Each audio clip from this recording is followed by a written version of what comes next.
Terima kasih pemirsa, Anda kembali menyaksikan Kominfo Newsroom. Pemirsa, pemerintah melalui Kementerian Komunikasi dan Informatika Republik Indonesia terus berupaya melakukan pendongan pemerataan akses infrastruktur digital di Papua. Badan Aksesibilitas Telekomunikasi dan Informasi Kementerian Kominfo menargetkan pembangunan BTS di setiap desa yang ada di Papua. Dan dalam hal ini juga pemirsa, masyarakat adat Kampung Neishebe, Distrik Revenira Rajayapura menyambut baik rencana yang akan dilakukan oleh pemerintah tersebut, yakni pembangunan tower BTS dengan menghibahkan sebidang tanah kepada pemerintah Kabupaten Jayapura untuk pembangunan Tower Telekomunikasi atau BTS. Dan pemirsa, untuk mengetahui lebih jauh seperti apa hal tersebut saat ini yang terjadi di Jayapura, kita sudah terhubung bersama dengan Kepala Dinas Kominfo Kabupaten Jayapura, Bapak Gustaf Griapon. Halo Pak Gustaf, apa kabar Pak? Halo, selamat pagi. Salam sehat buat kita semua. Selamat Baik. beraktivitas. Salam sehat Pak Gustaf. Baik Pak Gustaf, kita berbicara mengenai masyarakat yang menghibahkan tanahnya untuk pembangunan infrastruktur telekomunikasi dan informasi di Papua. Ini bisa diceritakan Pak, awal mula masyarakat di daerah tersebut menghibahkan untuk pembangunan tower sistem komunikasi ini seperti apa Pak Gustaf? Iya, baik. Terima kasih Mbak siapa ya Mona Pak Gustaf. Mbak Mona dan seluruh pemirsa GPR TV dari Sabang sampai Merauke. Bagaimana kami melakukan eh, pendampingan atau untuk masyarakat dapat menghibahkan tanahnya.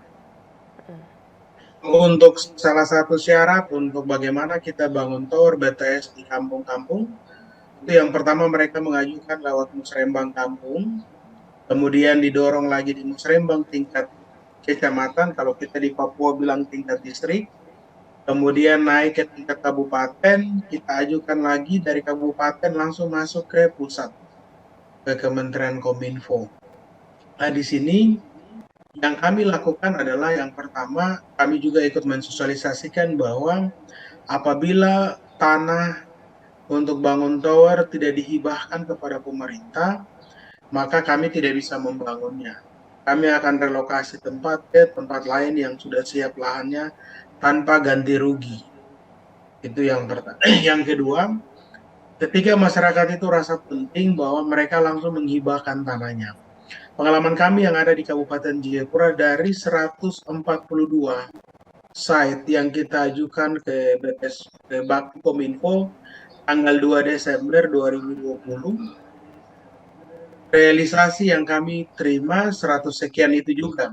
Tetapi kami survei itu ada 130.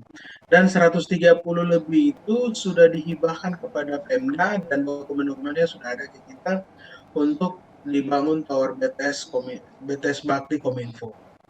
Nah, di sini yang kami lakukan adalah ketika masyarakat menyerahkan tanah hibah kepada pemerintah daerah untuk dibangun BTS Bakti Kominfo, dan juga program non 3T dari kita Kabupaten Jayapura ini, yang pertama dia tidak masuk dalam program 3T.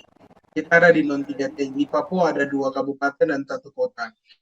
Kabupaten Jayapura, Kabupaten Mimika, dan Kota Jayapura. Nah, di sini kami baru tahun ini non 3T-nya, baru kita tahun ini dapat 3T ini. Nah, dari Bakti sendiri ada 130 itu, kami tahap pertama ada sekitar 20 site yang akan dibangun di atas tanggal 20 Agustus ini. Nah, namun bagaimana strategi kami melakukan adalah kami ketika masyarakat setiap saat itu pasti datangi untuk kapan tower kita dibangun setelah survei. Nah, setelah kita dapat hibah tanahnya, maka yang kita lakukan adalah yang tahap pertama, kita lakukan sosialisasi lagi kepada masyarakat di sekitar situ, kampung. Yang kedua, bahwa masyarakat yang punya tanah, dia tidak kehilangan tanahnya. Tetapi dia tetap memiliki tanahnya dengan cara kita mempekerjakan dia untuk menjaga tower bakti itu. Itu yang ketiga, ketika proyek masuk di kampung itu, maka masyarakat lokal di situ juga terlibat untuk dampak ekonomi, untuk kehidupan dia. Jadi ketika yang pembangunan selaku teknis itu dia tidak dilibatkan. Tetapi mulai dari muat material, pembersihan lahan, itu semua masyarakat terlibat dan itu disepakati oleh pihak ketiga atau perusahaan yang akan bangun, mereka juga setuju sehingga masyarakat di situ ada dampak ekonomi yang dapat.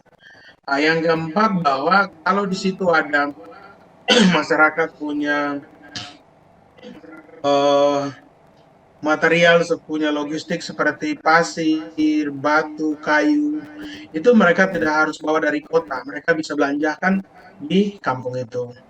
Ya. Sehingga dan bukan hanya NKIB saja yang menyerahkan, semua kampung yang menjadi lokus survei kita itu mereka semua sudah hibahkan tanahnya untuk kita bangun. Tapi tahapan-tahapan yang seperti tadi saya jelaskan ini. Begitu, Mbak. Baik, berarti dengan adanya pembangunan BTS di daerah tersebut, masyarakat juga terbantu dari segi ekonomi. Pak Gustaf, maaf, bisa diperjelas Pak, kira-kira itu ada berapa total luas bidang tanah yang dihibahkan dan berapa kampung di sana yang mendukung untuk pembangunan BTS ini, Pak Gustaf? Kita dari total total tanah yang disurvei itu kalau belum ada listrik dia 20 kali 20.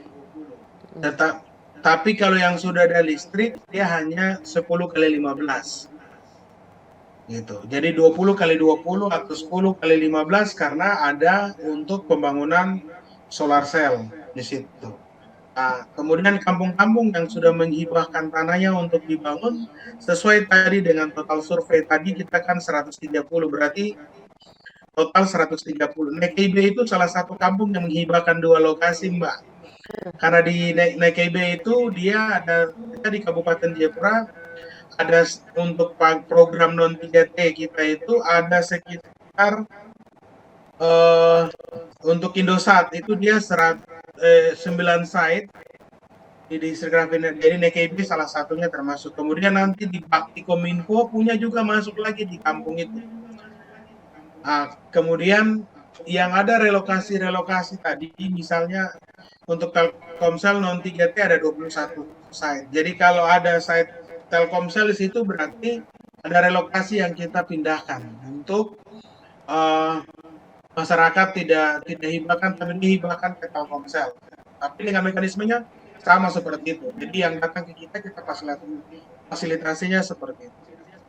Baik, berarti ada dua daerah di Necibe ini yang dihibahkan begitu Pak ya, dua tanah untuk pembangunan BTS. Lalu Pak Gustaf, untuk kerjasama kira-kira seperti apa kerjasama yang dibangun oleh pemerintah daerah Kabupaten Jayapura dengan masyarakat yang ada di kampung Necibe ini Pak dalam pembangunan BTS tersebut? Ini NKIB ini salah satu ya Mbak ya. Ya. Ini hampir semua kampung kita lakukan sama modelnya seperti NKIB. Jadi kalau untuk pendampingan kita sendiri, kita tetap akan membangun kolaborasi ke depan. Yang pertama, kalau lokasi-lokasi BTS itu di area di pesisir pantai, berarti kita akan fokus bagaimana untuk peningkatan SDM atau literasi di situ.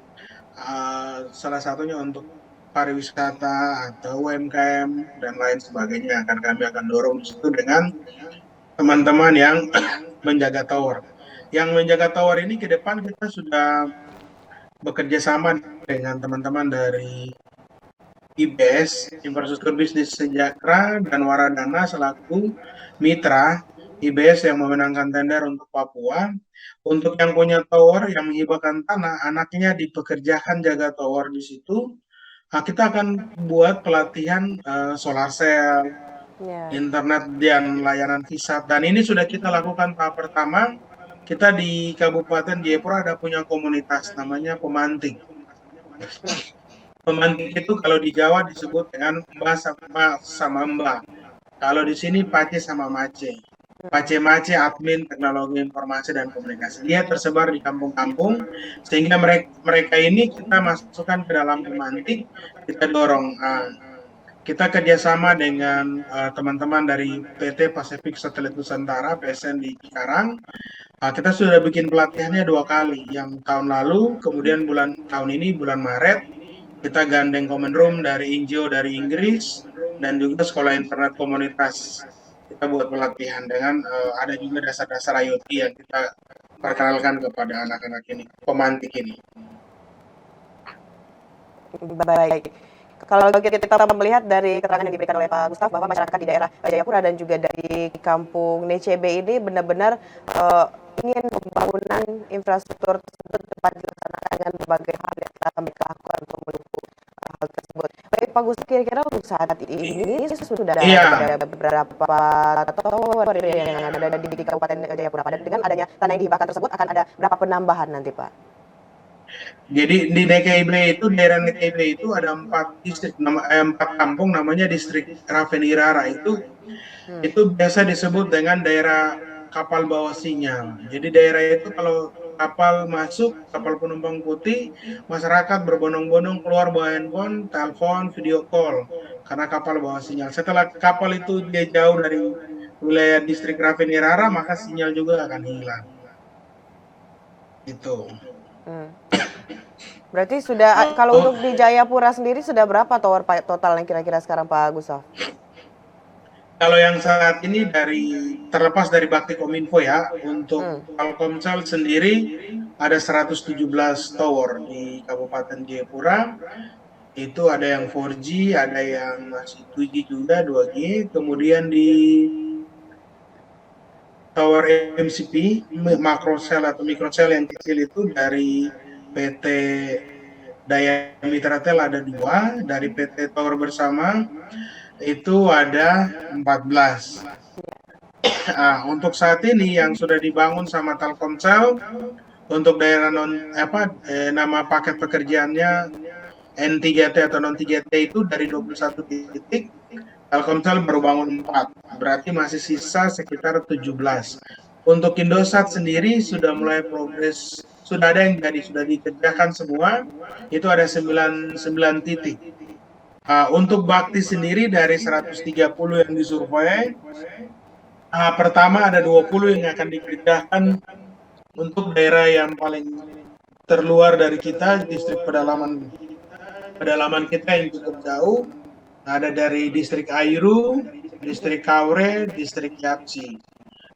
Kemudian distrik Gresik Selatan sama distrik Yokari, itu daerah pesisir pantai. Nah, jadi 21 tower itu yang dari Telkomsel, dari Indosat 9, dari Bakti sendiri kita masih tunggu. Jadi setiap ini masih ada nota dari Bakti keluar kepada teman-teman di Waradana dan IBS, baru dibangun. Jadi yang baru keluar dari 130 baru 20 Mbak. Nanti itu dibangun setelah di atas tanggal 10 mulai pekerjaan.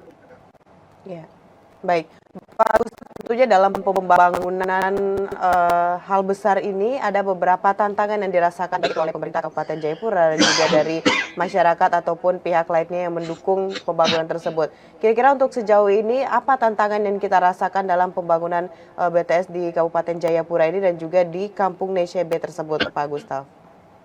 Sebenarnya kalau tantangan untuk kita survei apa itu tidak ada Mbak. Kalau masyarakat yang selalu berbondong-bondong dalam musrembang selalu ngotot harus ada pembangunan tower BTS karena mereka selalu sampaikan, Pak, kita iri hati, kita ke kota, kita lihat di depan rumah orang telepon, orang naik ojek bisa telepon, kenapa di kampung kita tidak bisa? Nah, kemudian strategi kami lakukan untuk bagaimana melakukan konsolidasi, survei, dan lain sebagainya. Kami tetap menyurat kepada pemerintah distrik, kampung, dan juga teman-teman KNPI atau Karang Taruna dan teman-teman pemuda di kampung, ditambah dengan TNI Polri, Babinsa, dan Polsek. Itu juga surat-surat tembusan kita sampaikan. Mereka untuk membantu pemerintah dan juga anggota DPRD Kabupaten Jayapura yang punya dapil di mana kita ajak semua mereka terlibat. Karena supaya di masa-masa reses mereka juga ikut menyampaikan, mengedukasikan untuk bagaimana tanah ini juga harus dibebaskan untuk pembangunan BTS Bakti Kominfo ini ke depan. Sehingga sarana-sarana umum, dan puji Tuhan ini salah satu yang Bapak Nelson Sorontau yang ada pakai topi itu, kita ada punya pinang, makan pinang itu dia anggota DPR dari Dapil 2 yang kami di Ravenirara. Ini kami sama-sama tenggelam dengan speedboat waktu kita terbalik pada saat selesai survei itu. Baik, tentunya itu memang adalah strategi yang kita gunakan agar sistem informasi ini bisa tersebar luas di seluruh Indonesia, begitu Pak Gustaf ya. Baik, terakhir Pak Yes, Gustaf, benar. mungkin bisa disampaikan apa harapan dari Dinas Kominfo Kabupaten Jayapura dan juga mungkin dari masyarakat terhadap pembangunan BTS tersebut. Silakan Pak, mungkin bisa singkat saja.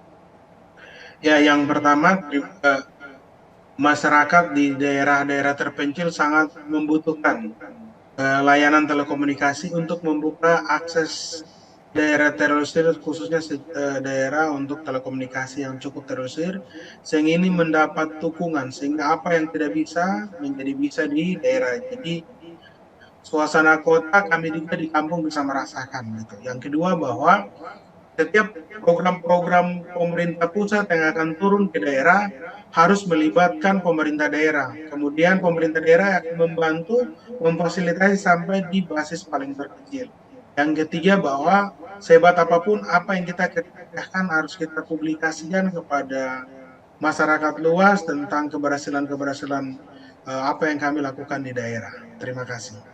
Baik, terima kasih Pak Gustaf Griapon selaku Kepala Dinas Kominfo Kabupaten Jayapura telah memberikan informasi kepada pemirsa GPR TV bagaimana saat ini pemerataan infrastruktur yang ada di Kabupaten Jayapura dan juga masyarakat adat Indonesia B yang bahkan tanah untuk pembangunan BTS di Jayapura. Terima kasih Pak Gustaf, selamat melanjutkan aktivitas dan sehat-sehat selalu. Foto bersama dulu. Baik pemirsa, itulah dialog kita bersama dengan Kepala Dinas Kominfo Kabupaten Jayapura Bapak Gustaf Griapon. Dan setelah jeda pariwara kami akan kembali dengan berbagai informasi lainnya. Tetaplah bersama Kominfo Newsroom.